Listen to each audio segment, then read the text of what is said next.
Hello दोस्तों, मेरा नाम है प्रिंस और आप सभी का आपके अपने यूट्यूब चैनल मैथ मैराथन में स्वागत है। तो दोस्तों, आज के इस वीडियो में हम जानने वाले हैं कक्षा 9 का अध्याय 6 का प्रश्नावली 6.3 में प्रश्न नंबर 4। तो चलिए शुरू करते हैं।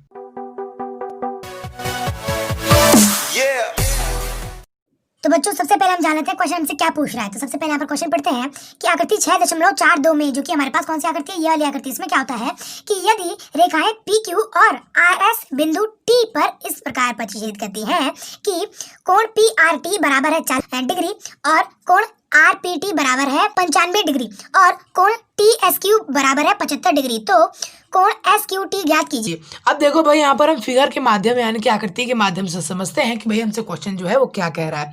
हमें ये कह रहा है कि रेखाएं, दो रेखाएं यहाँ पर कौन कौन सी भाई, एक हमारे पास है यहाँ पर PQ और एक हमारे पास है यहाँ पर RS। ठीक है, अब ये दोनों जो है आपस में एक दूसरे को क्या कर रही है, प्रतिच्छेद कर रही है। ये हम भी देख रहे हैं, यानी कि काट रही है। अब जिस पॉइंट पर यानी कि जिस बिंदु पर ये दोनों आपस में काट रही है, उस बिंदु का, उस पॉइंट का हमने नाम दिया हुआ है यहाँ पर T।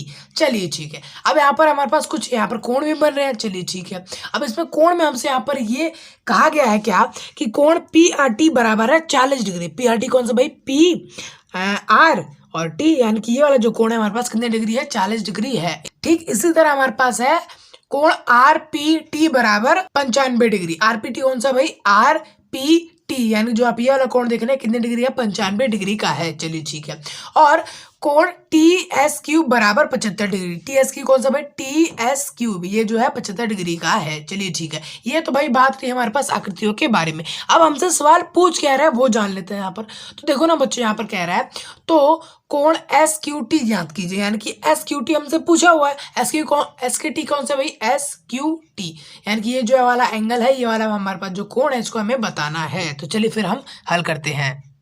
तो बच्चों, इस फिगर में जो हमें यानी कि इस आकृति में जो हमें कौन सा यहाँ पर ये वाला कोण निकालना है। चलिए ठीक है, लेकिन इस कोण के निकालने से पहले हमें इस वाले कोण को यहाँ पर निकालना पड़ेगा। अब मैं ऐसा क्यों कह रहा हूँ वो मैं आपको बाद में बताऊंगा, लेकिन सबसे पहले जो हम इस वाले कोण को यहाँ पर निकाल लेते हैं। ठीक है ना, तो भाई ये वाला जो कोण है वो कैसे निकलेगा, ये हमारे पास कौन से ट्रायंगल में आ रहा है, कौन से त्रिभुज में आ रहा है भाई, इस वाले त्रिभुज में आ रहा है ना। अब ये भाई किसी भी त्रिभुज के अंतः कोणों का योग कितने होता है, 180 डिग्री होता है। आपको भी पता है, मुझे भी पता है। चलिए ठीक है, और फिर हम क्या करेंगे कि इन दोनों को आपस में जमा करके 180 से घटा देंगे, तो हमारे पास ये वाला आ जाएगा। नहीं समझ में आया आपको, कोई बात नहीं, यहाँ पर एक बार हम कर लेते हैं। सबसे पहले में आप लिखेंगे क्या कि त्रिभुज PTR में, PTR जो कि हमारे पास ये वाला त्रिभुज है, उसमें हमारे पास 3 एंगल बन रहे हैं। चलिए उनको भी हम लिख लेते हैं। तो सबसे पहले यहाँ पर हम क्या लिखेंगे, 90 डिग्री, 95 डिग्री जमा में 40 डिग्री। अब देखो ये 40 डिग्री, ये 95 डिग्री, और ये कितना हमारे पास, इसका तो कोई एंगल यानी कि कोई कोण ही हमको मान ही नहीं दिया हुआ है, लेकिन इसका नाम पता है। हमें क्या पता है भाई, इसका नाम रख लेते हैं PTR। ठीक है ना, तो हम लिखेंगे यहाँ पर जमा में कोण PTR बराबर 180 डिग्री। क्यों, क्योंकि भाई आपको भी पता है, मुझे भी पता है, यहाँ पर क्या हो रहा है, कोण योग गुण है। ठीक है ना, अब हमें क्या करना है, पहले इस फिगर को अब हटा देते हैं और एक बार क्वेश्चन को यहाँ पर समझते हैं। अब भैया जी हमें ये वाला एंगल चाहिए है ना, तो हम क्या करेंगे कि जिस भी चीज का हमें एंगल चाहिए होता है उसको उधर ही छोड़कर बाकी सबको जो है उधर भेज देते हैं, है ना।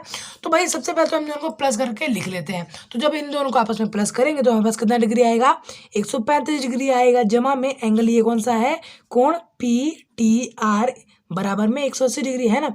अब हमें किसकी वैल्यू चाहिए, किसका मान चाहिए, कोण PTR का। तो हम क्या कर देंगे कि जो हमारे पास बराबर के उधर क्या है, 180 डिग्री है, हम 135 डिग्री को जो कि इधर क्या है प्लस का उधर भेज देंगे, तो क्या हो जाएगा, माइनस का उधर भेज देंगे। ठीक है ना, तो जब आपस में यहाँ पर घटा होगा यानी कि माइनस होगा, तो कोण PTR के जो मान है, वैल्यू है, वो कितना डिग्री आएगा, 45 डिग्री आएगा। तो मेरे ख्याल से आप समझ गए होंगे क्या इसका मान कितना आएगा, 45 डिग्री आएगा। ठीक है ना भाई, अच्छा जी। हाँ तो बच्चे, आप मुझे एक बात बताओ यहाँ पर कि भाई ये 45 डिग्री है, तो क्या ये वाला 45 डिग्री होगा, भाई होगा। क्योंकि मैं यहाँ पर क्या हो रहा है, शीर्षाभिमुख कोण होता है। अब शीर्षाभिमुख कोण क्या होता है, कोई भी आपस में दो रेखा एक दूसरे को क्या करती हैं, काटती हैं, तो उससे जो कोण यहाँ पर बनते हैं वो दोनों आपस में बराबर होते हैं। इसको हम क्या कह देते हैं, शीर्षाभिमुख कहते हैं। तो इसलिए जो है हमारे पास जो ये वाला कोण होगा ये इसके बराबर होगा। तो सिंपल से हम लिख देते हैं, हमको पहले पता है कि ये वाला हमारे पास कोण है कितने डिग्री है, 45 डिग्री का है। तो हम ये लिख देते हैं कि ये वाला जो कोण है ये कितने डिग्री का होगा, 45 डिग्री का। और इसका कारण भी लिख देंगे कि ये क्या है, शीर्षाभिमुख कोण है। तो यहाँ पर सिंपल से जो है लिख देते हैं क्या कि कोण टी क्यू, एस टी कौन सा भाई, एस टी क्यू बराबर है कितने, 45 डिग्री। क्यों, क्योंकि यहाँ पर क्या है, शीर्षाभिमुख कोण है, ठीक है ना। तो भाई अब मुझे एक बात बताओ कि हमने यहाँ की 45 डिग्री निकाल ली है ना। अब ध्यान से समझने वाली एक बात है क्या, कि भाई यहाँ पर हम एक एक ट्रायंगल था हमारे पास, एक त्रिभुज था जिसमें कि हम क्या था कि एक कोण हमें नहीं दिया हुआ था, बाकी दो दिए हुए थे, तो हमने उसको आराम से निकाल लिया है ना। अब मुझे एक बात बताओ कि हमारे पास ये भी एक तरह का क्या है, त्रिभुज ही है, और इसमें भी हमें दो एंगल तो अब पता चल चुके हैं, क्योंकि एक एंगल दिया हुआ था और एक कोण हमने अभी निकाला है यहाँ पर, तो हमें टोटल मिलाकर दो कोण पता चल चुके हैं। चलिए ठीक है, तो क्या हम इस वाला कोण का मान ज्ञात कर सकते हैं? हाँ जी हाँ, बिल्कुल कर सकते हैं। तो हम कर लेते हैं, और अब आपको समझ में आ गया होगा कि हमने ये वाला कोण की जरूरत निकालने की क्यों पड़ी, ठीक है ना। तो चलिए फिर अब हम आगे बढ़ते हैं। तो हम सबसे पहले लिखेंगे क्या, कि त्रिभुज टी एस क्यू में, अब टी एस क्यू कौन सा भाई, टी एस क्यू जो कि वाला त्रिभुज है। अब इस त्रिभुज में तीनों एंगल है, उनको हम लिख लेते हैं सिंपल से यहाँ पर क्या, कि 45 डिग्री जमा में 75 डिग्री जमा में कोण एस क्यू टी, जिसका मान जो हमें एस क्यू टी, जिसका मान हमें जो है पता नहीं है, तो हमें निकाल रहे हैं यहाँ पर, ठीक है। ये सब जो है बराबर होगा किसके, 180 डिग्री के, है ना। अब यहाँ पर भाई बार बार तो हम इतना बड़ा बड़ा रीजन तो लिखेंगे नहीं, आप यहाँ पर लिख लेना। अब अगर आप चाहो तो यहाँ पर लिख सकते हो, नहीं तो वैसे उसकी कोई जरूरत नहीं है, क्योंकि हमने एक बार पहले यहाँ पर क्वेश्चन में बता दिया है। चलिए ठीक है, अब मुझे एक बात बताओ क्या, कि इन दोनों को मैं जमा कर सकता हूँ? हाँ जी हाँ, बिल्कुल जमा कर सकते हैं। तो इसका लिख देते हैं यहाँ पर कि 120 डिग्री है, जमा करेंगे तो, है ना। चलिए ठीक है, और जमा में ये कौन सा हमारे पास, कोण एस क्यू टी, और ये सब जो है बराबर होगा किसके, 180 डिग्री के, है ना। अब मुझे बात बताओ क्या है यहाँ पर, कि भाई अब मुझे यहाँ पर कौन सा मान चाहिए, इस वाले की वैल्यू चाहिए, इस वाले का हमें मान चाहिए। तो हम क्या कर देंगे कि एंगल एस क्यू टी, जो कि कोण एस क्यू टी है, इसको इधर ही छोड़ देंगे, और बराबर के उस तरफ क्या 180 डिग्री है, तो हम इसको भी उस तरफ भेज देंगे, तो ये क्या हो जाएगा, माइनस में हो जाएगा।